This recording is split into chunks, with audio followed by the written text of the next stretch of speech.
ছেলে তার চাকরি নিয়ে ব্যস্ত, মায়ের সাথে কথা বলার সময় হয় না, কিন্তু মা ফোন দেয় একটু জিজ্ঞেস করার জন্য, তুই কেমন আছিস বাবা। কিন্তু ছেলে ফোন ধরার সময় হয় না। যখন ফোনটা ধরলো তখন বলল, মা আমি বিজি আছি, তুমি পরে কল দিও বা আমি তোমাকে ফোন দিব, বিরক্ত করো না।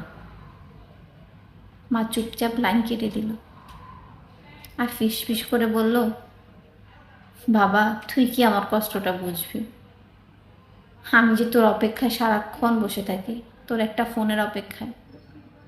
আমি যখন থাকবো না ঠিক তখন তুই বুঝবি আমি তোর জীবনে কি ছিলাম আর তুই কি হারাইলি। আমি তোর জন্য অপেক্ষা করে থাকবো বাবা, সময় হলে আমাকে একটা কল দিস।